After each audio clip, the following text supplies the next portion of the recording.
Good afternoon, everyone. Thanks for being here. Some of you might recognize a familiar face with us today, General Roy, the Federal Coordinating Officer for FEMA.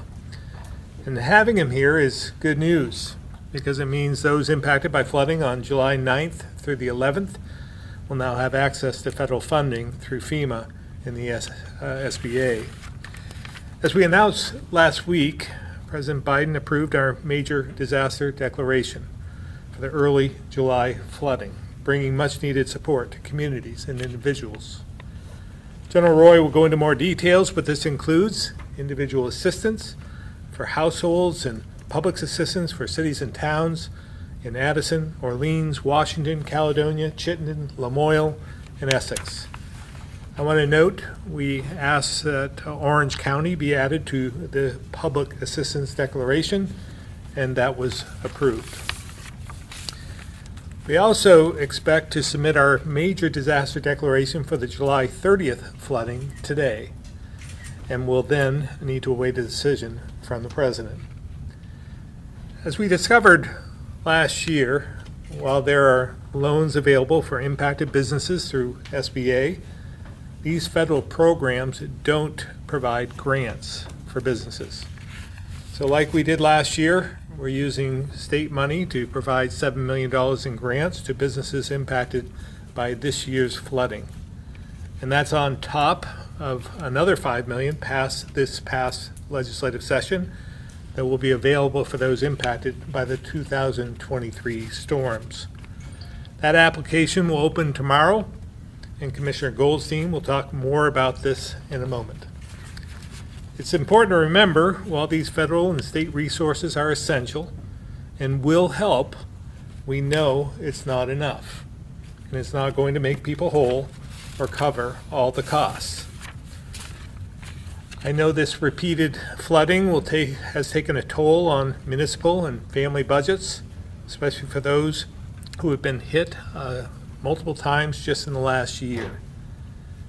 I'm hearing and seeing this as I visit communities like Linden, Plainfield, and Hardwick, and hearing the stories out of even smaller, more rural communities throughout the Northeast Kingdom.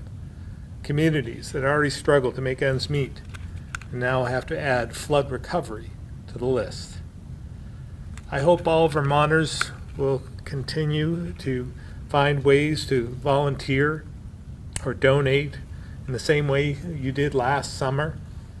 Recent flooding may not have been on CNN, but the damage was still significant, and these rural communities really need our help. With that, I'll turn it over to FEMA's coordinating officer, Will Roy. Thank you, Governor. It's a blessing to be back with you again today. Good morning. FCO Will Roy.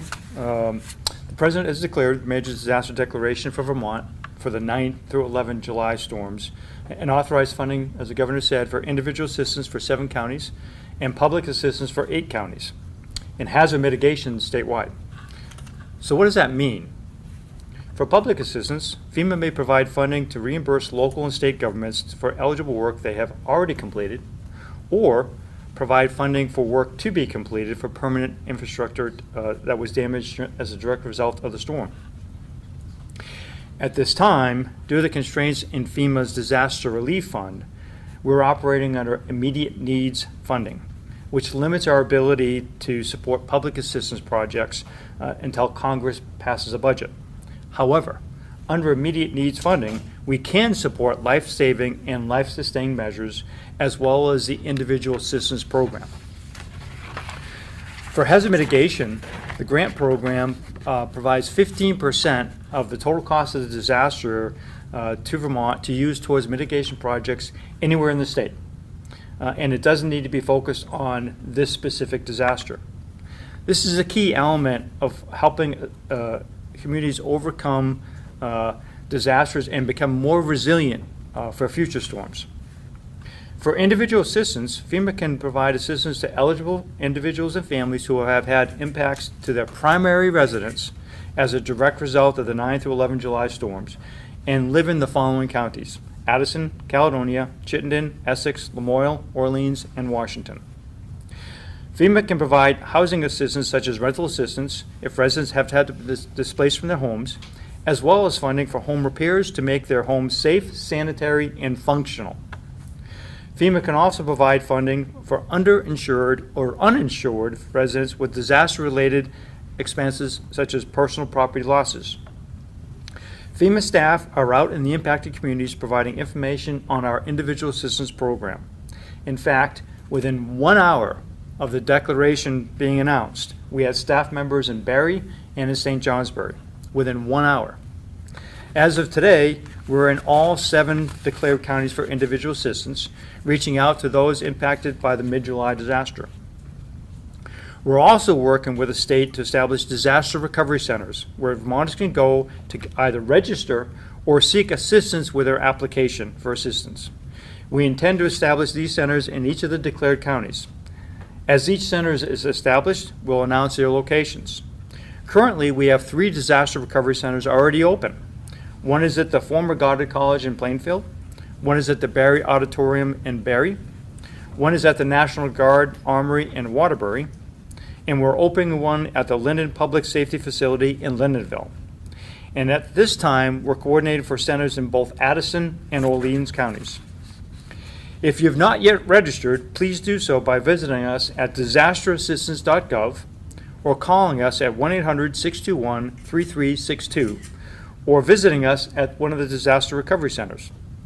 Again, that's disasterassistance.gov or calling us at 1-800-621-3362 or visiting us at one of our disaster recovery centers. Additionally, our voluntary agency liaison is working closely with the Vermont team to coordinate support from national volunteers organizations such as the Mennonites, Team Rubicon, and many others. We fully recognize that there is only so much the federal, state, and locals can do, and this is why having both national and local volunteer organizations serving with us as critical partners is an essential part of our mission.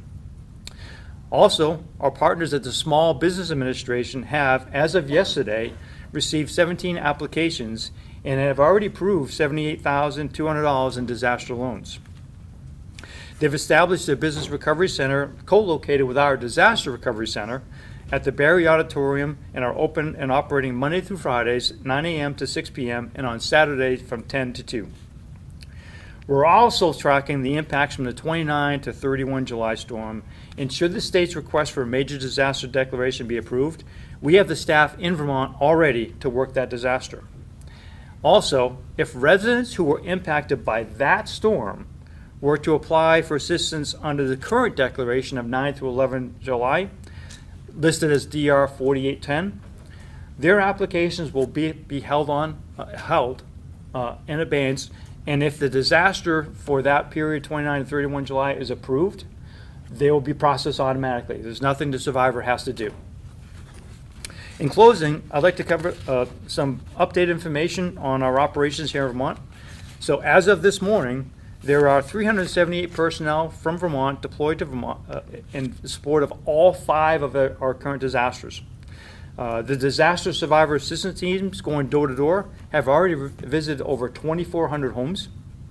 375 Vermonters have requested to have their house inspected, and 235 have already been completed. 513 residents have applied for individual assistance, and as of today, we've already surpassed, in less than a week from declaration, over $1 million in individual grant funding going out the door. So thank you, and I'll be followed by Commissioner Goldstein. Ma'am? Thank you, General Roy, Governor. Good afternoon. I'm here today to share details about the Business Emergency Gap Assistance Program called BGAP, which will reopen tomorrow with more funding for damage that occurred in the floods from both 23 and 24. The BGAP application portal will open tomorrow morning at 8 a.m. Eligible businesses and nonprofits with physical property damage are encouraged to apply for these grants. It includes farms, landlords, both residential and or commercial. And while we know that the grant funding won't make anybody whole, we are hopeful that it will provide a crucial step toward recovery.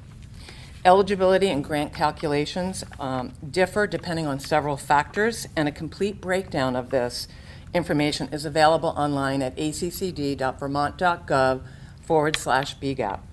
For non-English speakers in need of translation assistance with this information, please email accd.biz, that's B-I-Z, flood grant, all one word, at vermont.gov to be connected with state contracted translation and interpretation services. There are 3 tracks to be aware of. If you are impacted by the 2024 floods, whether early July or late July, the application portal will remain open, and we'll be reviewing applications as we receive them, and we won't close that portal down until sometime in November. Grants will cover 30% of net uncovered damages. And so what that means is we will require folks to tell us what it will take for them to recover, repair, replace things that were damaged, and then to subtract out any insurance coverage, if there's any, or any other grant program. So we will pay 30% of those damages. For properties impacted by the 23 floods that had not previously received BGAP, they are open to applications, and they're due September 30th. Those grants will cover 30% of net uncovered damages. Again, this is for folks who didn't get in last year's application run. Properties that did receive BGAP funding last year but still have ongoing unmet need will be able to submit to us an inquiry that says that they still have unmet need, and we will then be sending a supplemental application to those individuals. We will need to know that inquiry by September 30th so that we could understand and calculate the pro rata share that each applicant for supplemental will get. We need to first find out how much additional 23 funds we will have for that purpose. In each of these tracks, funds have been set aside for BIPOC applicants. We also have a set aside of 40% of the 24 flood recovery monies to be allocated toward agricultural and forestry applicants.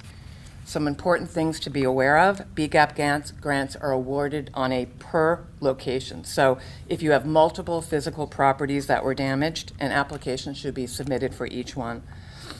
You could receive grants for up to 3 physical locations per flood. If you had property that was damaged in 23 and again in 24, you should apply for grants for both years. What that means is they have to go through the application twice.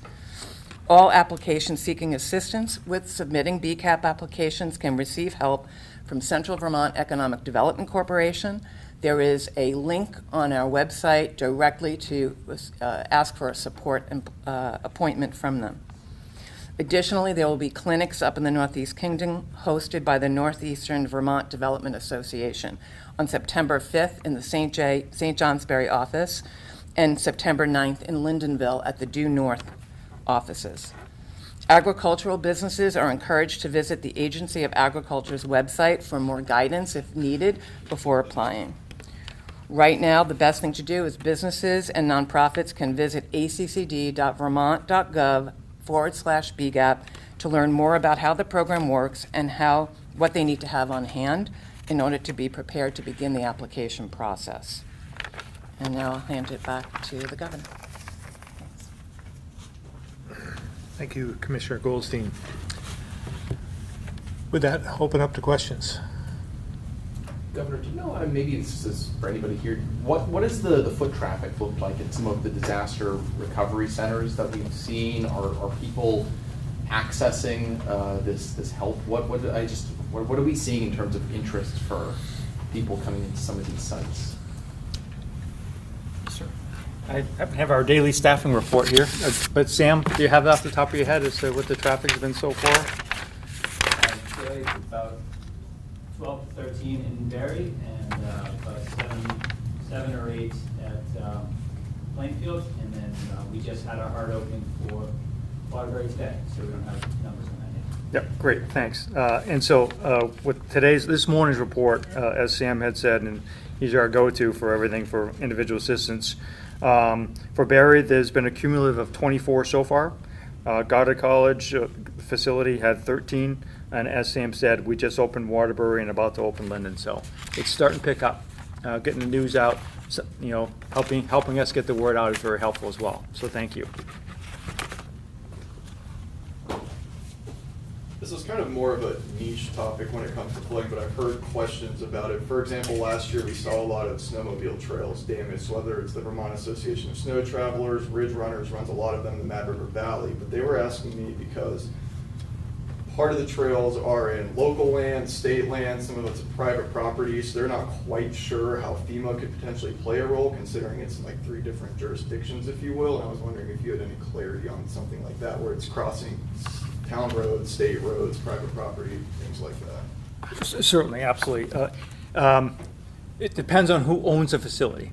And of course, the damages have to be associated with the July storm. But if it's the state owns it, then we would have a project with the state. If it's a local community that does, if it's a nonprofit 501c3, they would be eligible as well if there were damages there.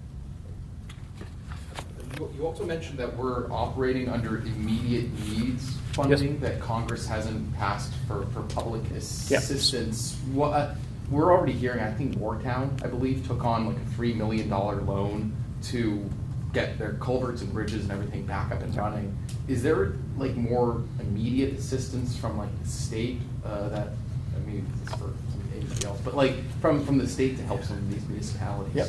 Yes, sir. Absolutely. I'll have our Chief Recovery Officer talk about that a little bit, but some of it is the bond bank that we've discussed before. I know when we were in Lyndonville yesterday, up in our capital for a day in Caledonia County, I believe Lyndonville had said that they took out a line of credit for maybe $8 million. Yeah, $8 million. So other communities are doing that as a stopgap measure until we can get the public assistance, but it really is it's in Congress's hands at this point in time, and hopefully they will, in their lame duck session, be able to come to some agreement to fulfill the need that we have out there. So Doug Farnham, Chief Recovery Officer, yes. Everything the governor said is of course accurate, and we are working on with the bond bank to deploy $5 million of lending. So this is low interest lending to municipalities, particularly that were impacted by Beryl, so by the 10th and the 11th of July. We know from talking to communities, for instance, Linden was already borrowing $8 million. So $5 million is primarily intended to cover their short-term cash flow needs, looking at the next, how do they get through the next 90 days, for instance.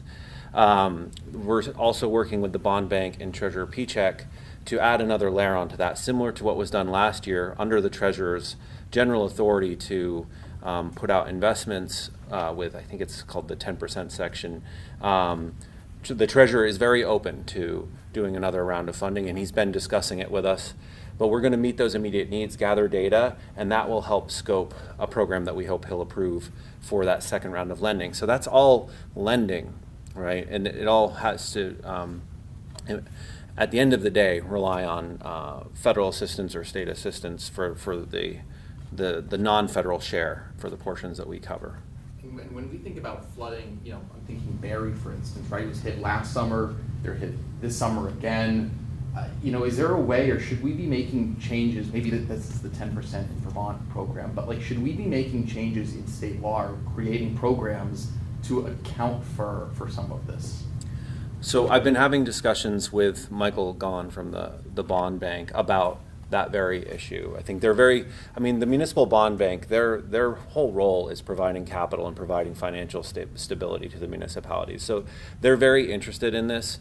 And I do think it's an important adaptation conversation, but I know that they are taking the need seriously for something in this space where it won't have to be a unique action every time, but and I think the bond bank is probably the right regional part, or well, actually they're statewide, they're not regional. They're the right statewide entity to really look at that and determine how to meet that need. Because when we meet with each of these communities, they're the ones who have the expertise to go into their financials, figure out their cash flow position, figure out what they need to do with bond counsel and all the other technicalities around lending that they're the experts on.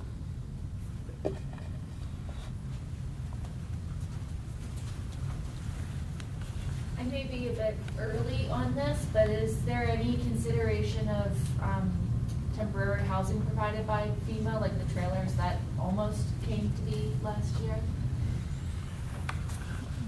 Well, technically, we did deploy mobile homes last year. We replaced 6 of them for residents. But I think you're talking about the Montpelier, the park that we're looking at. The state has yet to request it. And if they request it, then of course the headquarters is responsible for looking at it, looking at the metrics, and determining whether it's a program that would be approved. And if so, we'll work closely with Vermont on it. I think there's a lot of lessons learned from last year on what works and what doesn't work in Vermont. We're blessed to have the Deputy Regional Administrator from Region 1 out of Boston or Cambridge now here with us, and we're looking at holistically on what could be done to help Vermont in its unique circumstances, because housing programs don't work everywhere. What may work in Florida for larger communities may not work in South Dakota and Vermont and other small locations. So, yes, ma'am. Thank you. Sir, I would like to take the opportunity to let the governor know that although immediate needs funding is in place and we cannot obligate funds for public assistance, once the Congress passes a budget and the disaster relief fund is plussed up, we are able to automatically obligate all those projects that are sitting in abeyance, and Vermont will have achieved the cost share from going from 75-25 Fed to state to 90-10, which is going to be a huge plus up for all these communities. So. And that's automatic. There's nothing anybody has to do. It's a systematic update, and so it'll be a great news for everybody once INF is listed. Thank you. Maybe Yes, sir. just to clarify that, because we're dealing with multiple declarations. Yes, sir. This is the first 4720. one. Yes, sir. Okay. Thank you. Governor's always keeping me straight. Yes, and that is specifically for 4720, and it's because it was such a large disaster. So there's a criteria by which FEMA assesses the overall impacts to a state, and if it meets that threshold for Vermont, it's $111,321,251. And so as soon as all the federal obligations exceed that, the request can go forward to change the cost share. So I think it'll be really good news, sir. Yeah. Yeah, very good news for us in terms of that storm, but just want to caution everyone when we're talking about the more recent storms and the damage that we see on Red Village Road and Brook Road and in the Linden area. We don't know at this point. We'll see if we meet that threshold. It's a high bar, but we'll see what happens when this is all accumulated. Because they had significant, as I said, significant damage in Linden in particular, and far exceeding budgets in some of the smaller communities like Kirby. Millions of dollars of damage in Kirby, and they don't spend that much in a year. So it's just a difficult time for them, and that 25% cost share would be prohibitive even for them. So we'll have to work our way through this, and time will tell. You mentioned the high bar, but we've also been through this a couple times now. So looking at the one that happened in late July, mostly in the Northeast Kingdom, if you have a confidence level after kind of having to meet those thresholds a couple times, where would that stand? Yeah, I think it's a very high bar, and it's not. I believe there's income eligibility involved in the equation. For the 90-10, Yeah. sir, it's purely, each year they set the amount, and then it's that per capita, and that meets the amount. So, it'd be, Yeah, surely we're not going to hit the amount that we experienced a year ago. So I think it's going to be difficult to get to that level, that threshold. Just want to set expectations. That's all right. A little bit more about some of the lessons learned from last year that you mentioned? for the housing. Yeah. Yep. That was mostly just for housing. Yep, absolutely. So there's a number of different factors involved in how we look to execute the direct housing program. First thing, we look for a multi-family lease and repair. So we find something that needs some investment. we come in, we fix it up, and then as part of the contract, we're able to lease out the rooms until we find the permanent structure, a permanent location for the residents. And then we have the program where we either have recreational vehicles or mobile homes that we can place on private property.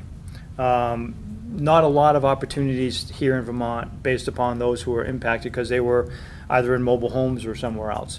And then we have potential for group sites, which we worked through last year. Montpelier was an example of that.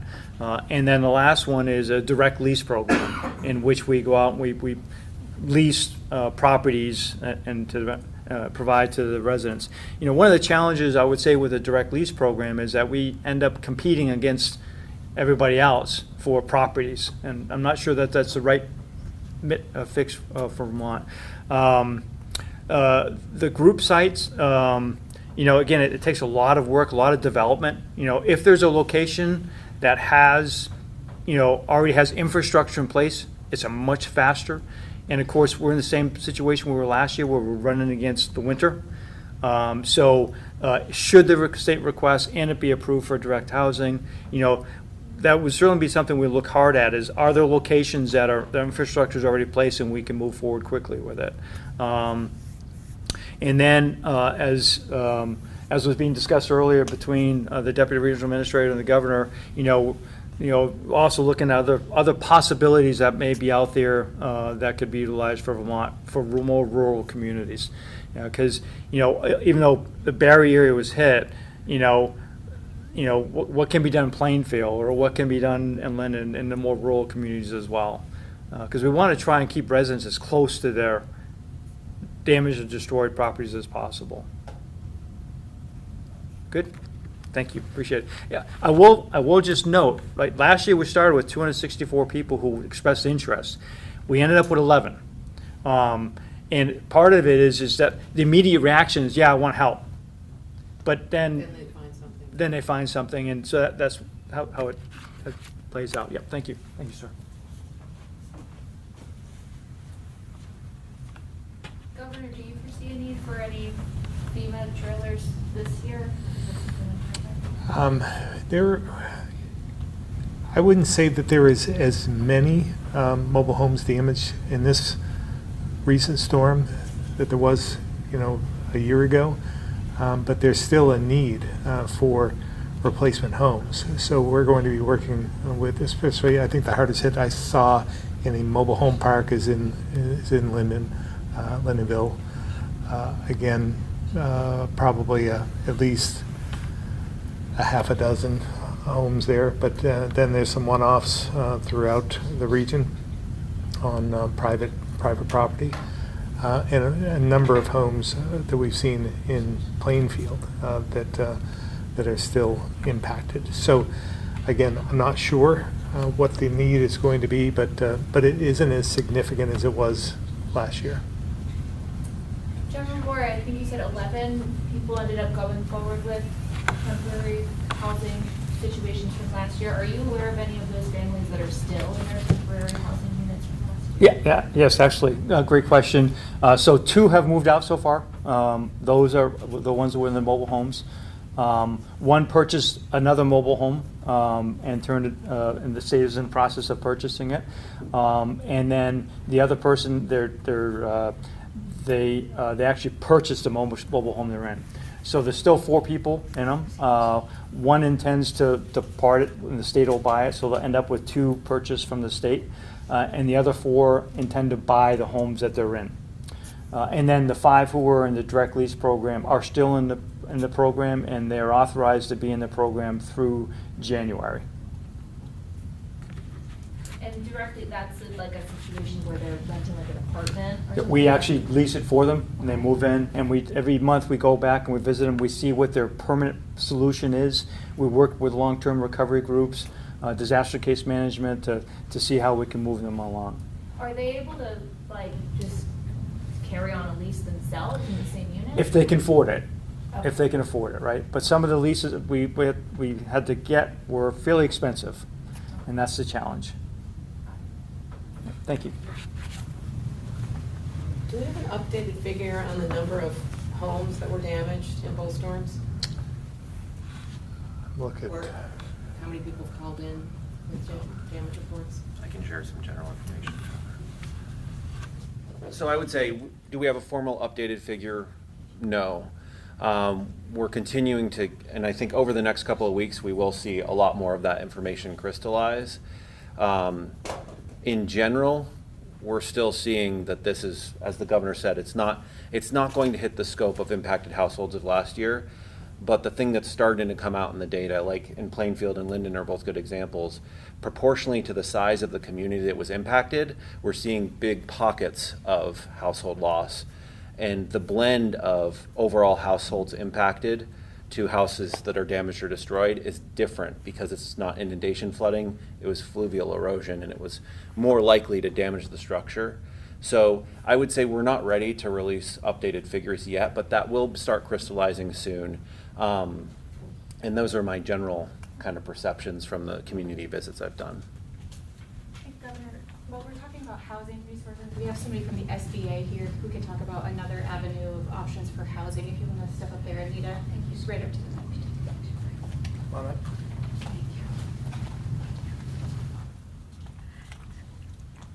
Good afternoon, ladies and gentlemen, Governor. My name's Anita Steenson, and I'm with the U.S. Small Business Administration Office of Disaster Recovery. We're FEMA resource partners, and in addition to FEMA, the U.S. Small Business Administration offers disaster recovery resources to homeowners and renters, as well as businesses and nonprofits. And that's often surprising for people to learn, given our name is Small Business Administration. But we are very fortunate to be working here in Vermont this year, as well as last year, with the amazing FEMA team. And once people apply for not only FEMA, but the amazing grants that the state of Vermont is offering, which we encourage everybody to apply with FEMA and the state grant program, but also for the U.S. Small Business Administration loans. Homeowners and renters can apply and receive up to $500,000 in long-term recovery benefits. And renters in particular can receive up to $100,000 to repair or replace their damaged homes or their physical property.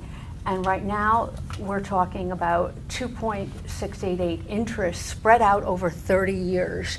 And that's after they secure whatever they might be eligible for in terms of grants.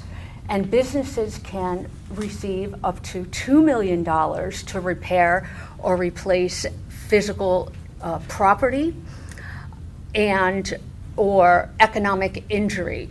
And this is pretty urgent in that the deadline to apply for physical damage is October 21st. We follow right along with FEMA, and as a matter of fact, as FEMA stated, we are embedded with FEMA in all their disaster recovery centers, in addition to having business recovery centers.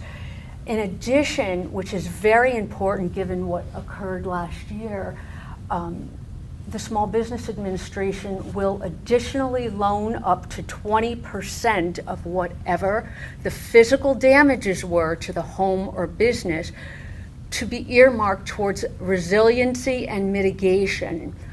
And it's very important for people to try and take advantage of that. Sometime around 2022, the administrator loosened the requirements for what that money can be used for. It used to be if your damage was by flood, you had to use that towards mitigation money towards flooding. If it was fire, you had to use it towards fire.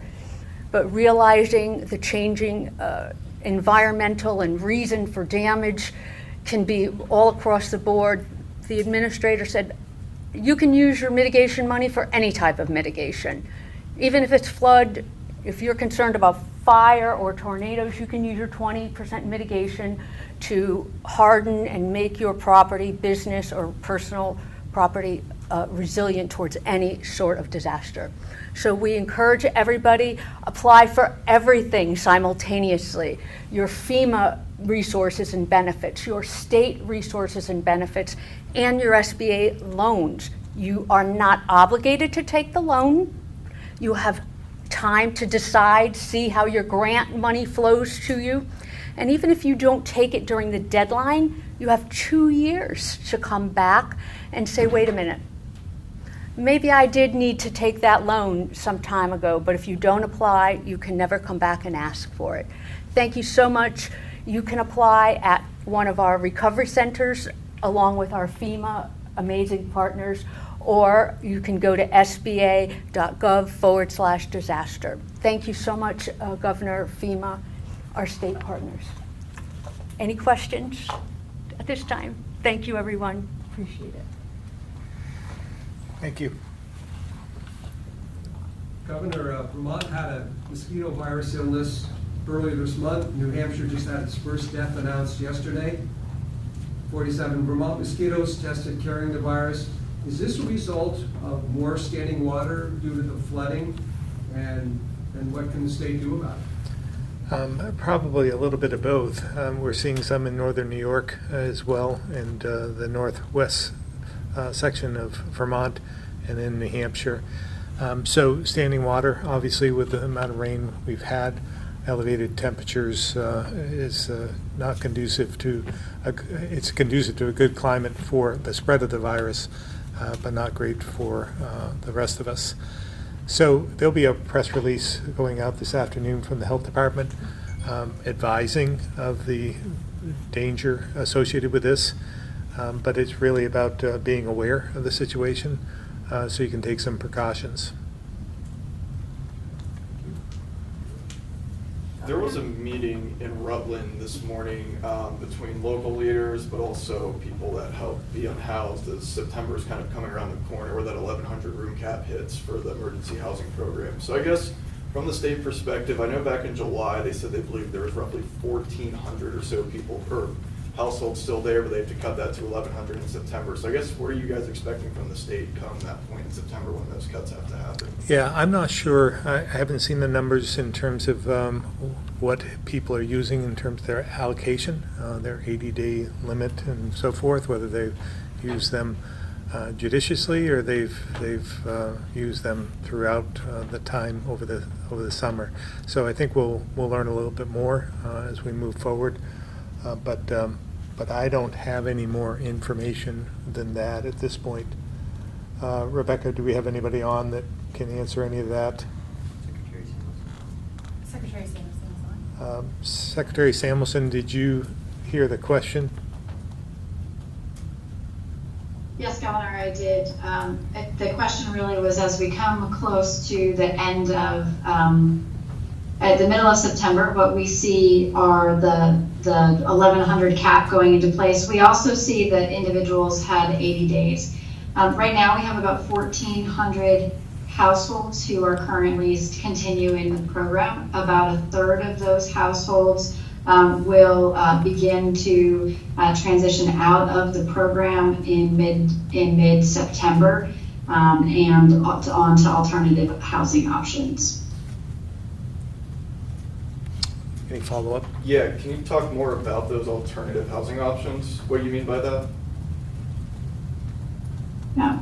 So the individuals have been working on their own to find alternative housing options. We've had services in working with them. I think last year what we saw were individuals were, when we ended up in the spring, individuals were able to find alternatives. And when we had in place shelters and other resources, we didn't see extensive levels of use of those. And so, again, the 1,100 housing cap will go in place on the 15th and about a third of individuals will begin to not be eligible for the program, having exhausted their 80 days on September 19th. Governor, that's almost like 400 people that are going to be entering the streets. I mean, just generally. Well, be careful how you say that. I mean, it's not that they're going to be entering the streets. They may be finding alternative housing. So I don't want to set the expectation there's going to be this mass number of people out on the streets for this safety net that we're providing.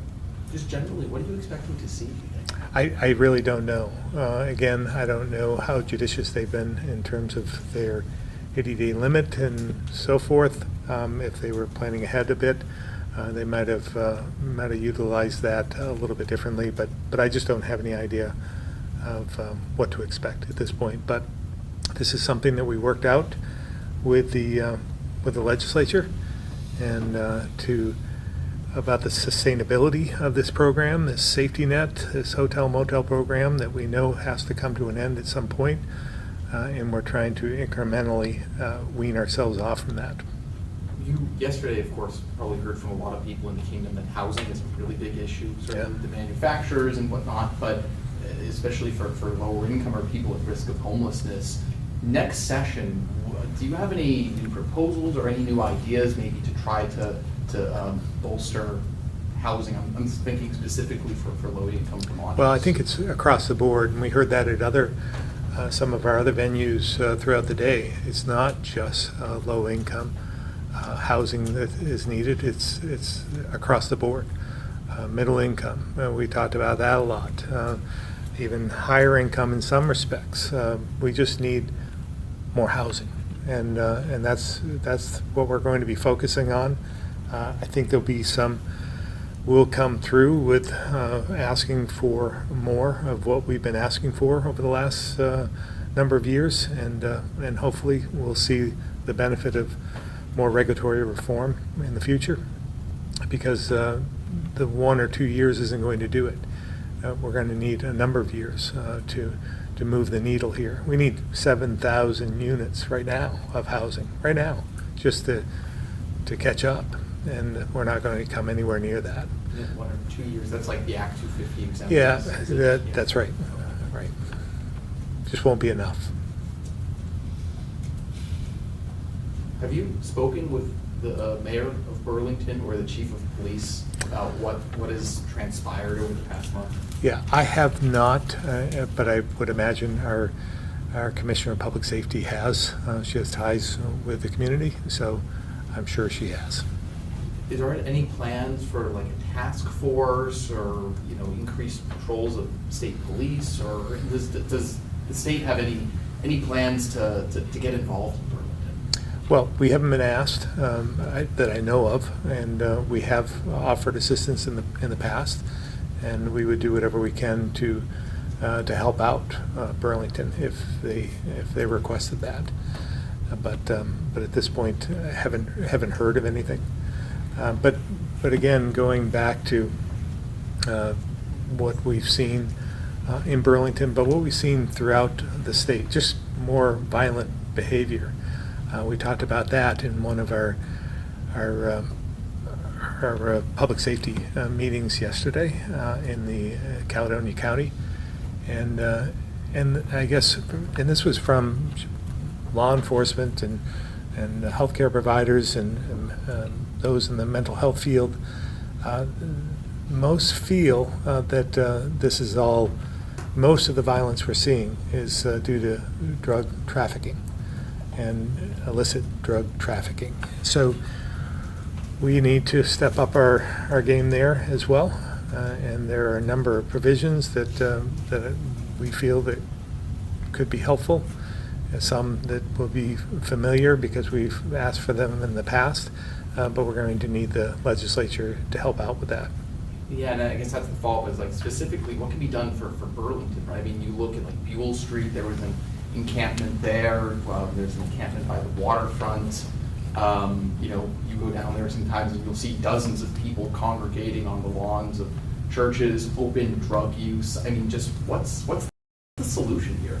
Well, I think, again, we talked about this a bit yesterday. I think in every community, not just Burlington, again, I know that's the focus for many, but when you look at some of the things that have been happening on a smaller scale, but per capita maybe just as big for some of these smaller communities, but in St. Jay in particular, they've had a lot of drug traffic issues and a lot of violence associated with that. And so we need to put a stop to that simultaneously. Get people help that want help, but some of the traffic situations are the result of some of the legislation we passed.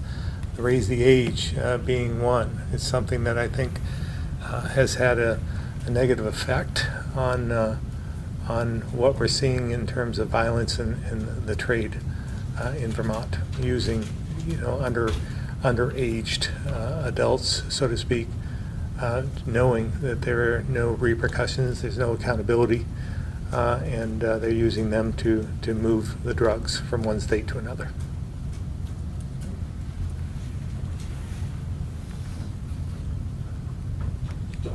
Last call. Are you working like actively with officials in like Massachusetts, Connecticut? Are you speaking with those governors about what could be done about the trafficking? We have in the past. I think it's being more coordinated on the public safety level, and they do coordinate with all our neighbors. Thanks. Thank you all very much. Thank you. Are you really all done? Because I have It depends on your question, Guy. I'll reserve that. One of my readers wants to know that now with RFK out of the race, will you be voting for VP Harris? I haven't made any decision on that at this point in time. Like I said, I got plenty of time to make my decision. I know I won't be voting for the former president, President Trump, but at this point, I'll leave my options open. You finished fifth in the late models race at Thunder Road a couple weeks ago. Are you racing again? Yeah, trying. How long has it been?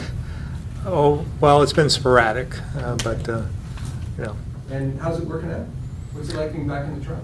Well, it's nice to be back at the track, nice to be racing, but as you age and you're racing against kids that are, a third your age, it gets a little bit more difficult.